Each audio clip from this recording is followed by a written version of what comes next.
안녕하세요. 반갑습니다. 주식의 안녕 그대에게 정렬입니다. 자, 오늘 3월 17일 현재 시각 5시를 지나고 있습니다. 두산 피어셀이고요. 코드번호 3362690입니다.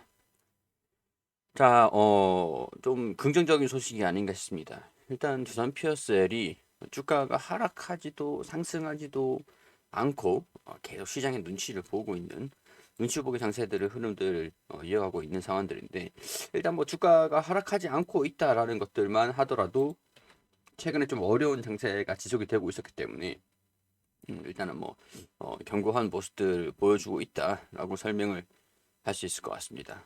주가가 한번 좀 급등하기 전에 출렁거릴 수는 있겠지만 이런 식으로 급락을 했다가도 다음날 바로 반등이 나와줄 수 있을 만큼의 주가 거품이 좀 어느 정도 내려와 있는 상태이기 때문에 하락은 다소 좀 제한적이지 않을까, 이런 생각들이 좀 들기도 하고요.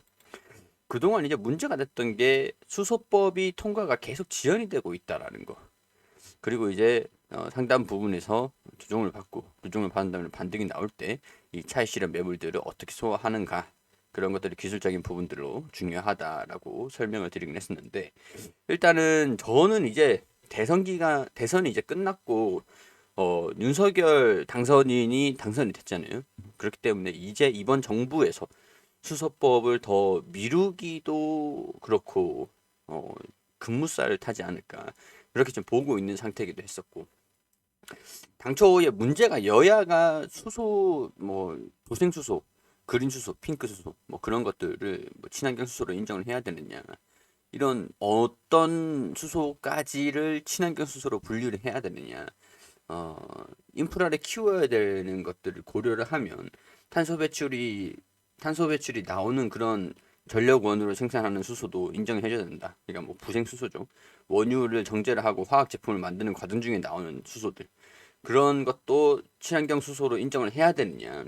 그런 부분들이 굉장히 좀 많이 많았었는데, 이번 정부에서는 좀 통과가 되지 않겠나 하는 기대감들이 일단은 반영이 서서히 좀 될 것 같다라는 생각이 좀 들어요. 근데 원전 관련주 같은 경우에서는 최근에 좀 많이 올라가기도 했었죠. 뭐 예를 들어서 보성 파워텍 같은 경우도 이렇게 급무살을 타면서 주가가 강세 흐름들 순식간이었어요. 순식간. 순식간에 이렇게 올라가는 모습들을 보여주기도 했었습니다. 원자력 발전, 뭐 한신 기계 같은 경우라든가, 뭐 보성 파워텍, EM 코리아는 좀 없네요. EM 코리아는 제외하고 뭐 우진, 뭐 일진 파워, 한전 기술도 조금 덜 올라갔고, 뭐 최근에 두산중공업도 좀 올라가는 모습들도 있었고, 약간 원전 관련 종목들이 좀 올라갔다라고 하는 것들은 이제 방금 말씀드린 어, 뭐 한전 기술 얘는 이전에 좀 많이 올라갔었으니까 얘는 뭐 좀 부담이 좀 있다라고 해도, 뭐 EM 코리아 같은 경우는 조금 덜 오른 것 같은 감이 좀 있죠. 거품이 좀 빠진 상태에서 주가가 반등이 나와가지고 거품이 좀 안 낀 상태이긴 하죠. 뭐 원전주 나름대로 좀 이제 골라서 담아야 되는 상황들이 아닐까라는 생각이 들어요.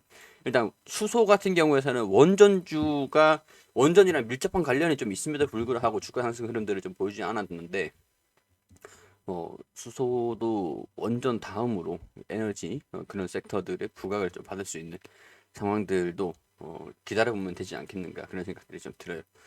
서서히 점점 이제 다가오지 않겠나, 그런 생각들이 들고, 외국인들의 수급은 아직까지는 완전히 개선이 되는 모습들은 보이지 않고 있는 상황들입니다. 근데 개인 투자자들은 좀 집중을 하고 있는 모습들을 보여주고 있는 상황이고, 두산 그룹이 또 중요하죠.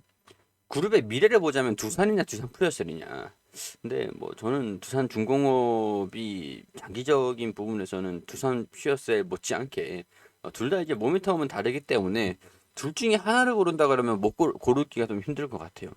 근데 이제 두산 피어셀이든 두산 중공업이든 간에 두산 중공업도 뭐 수소 산업을 영위를 하는 것들이 좀 있기 때문에 두산 뭐 다 원전이랑 나는 수소랑 다 하고 싶다라고 하면 두산 중공업을 선택을 하시는 거고, 나는 수소만 집중해서 하는 성장하는 것들을 한번 노려보고 싶다, 성장주 쪽으로 같이 이제 두산중공업도 이제 가치주로 좀 접어들고 있는데, 좀 시청이 큰 거보다 두산중공업보다 상대적으로 두산 피어셀이 시청이 좀 낮으니까 뭐 그런 것들 뭐 여러 가지로 고려를 해볼 필요가 있겠죠. 뭐 이제 두산중공업 역전의 기회를 펼칠 수 있겠느냐, 뭐 이런 얘기들이 좀 나와주고 있는데, 이 SMR 시장 공략을 본격화한다. 뭐 이런 얘기들도 좀 나와주고 있고. 근데 이제 두산중공업이 원전이라고 하면 SMR도 소형 원전 소형 뭐 원전 소형 모듈이잖아요. 원자력으로 만든 수소가 온다. 수소법 국회 처리 금물살 탄압. 윤석열 당선인이죠. 수소 경제를 강조했던 윤석열 대통령 당선인이 차기 정부를 이끌게 되면서 수소 기업들의 수소 산업에도 국내 기업들의 수소 산업에도 속도가 붙는다. 근데 가장 중요한 거는 수소법 개정안이 통과가 돼야 청정 수소 판매, 사용 의무 등을 포함한 청정 수소 인증제와 여기서 이제 두산 피어스들이 수혜를 받을 가능성들이 상당히 높다라고 말씀드렸죠. 수소 연료전지 보급을 확대하는 청정 수소 발전 의무화 제도, 이게 실질적으로 두산 피어스의 수주가 들어오는 부분들이다. 라고 할 수 있는 상황들이죠. 이제 청정 수소로 발전하는 것들을 의무화한다. 이 청정 수소 안에서 부생 수소냐, 핑크 수소냐, 뭐를 수소 청정 수소로 구별을 좀 하느냐, 그런 내용들이긴 한데, 이번에 뭐 여야랑 계속 이제 안건으로 세 차례 상정이 됐지만 논의가 이루어지지 못했고 결정이 나진 않았습니다. 근데 이번에 이번 정부에서는 좀 통과가 될 것이라고 기대를 하고 있는 부분들도 있었기 때문에 좀 기다릴 만큼 좀 많이 기다렸다. 또 현 정부와 원전 정책에서 차이를 둔 만큼 원전과 연계한 수소 정책이 본격 추진될 전망이다. 수소 병합 원전 개발에 수출하고 소형 모듈 원전 등을 원자력 발전을 통한 청정 수소 개발하겠다고 밝혔다. 유럽도 이걸 지금 이런 얘기를 한 거예요. 유럽도.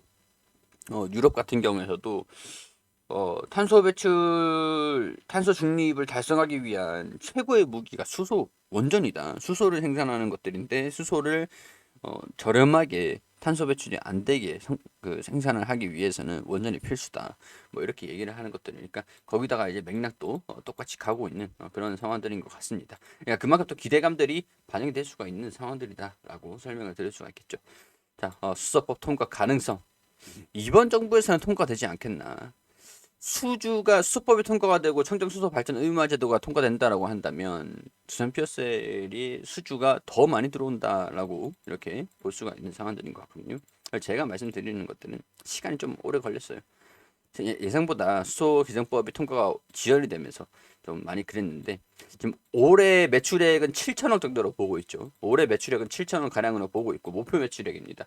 그리고 이 2023년도에 1조로 보고 있기 때문에 2023년도 올해부터 2023년도까지 주가 수소경제법 이런 것들이 좀 통과가 된다라고 한다면 분명히 두산중공업도 주가가 좀 레벨업 되어 있지 않을까, 이런 기대감들이 좀 든다라는 것들이죠.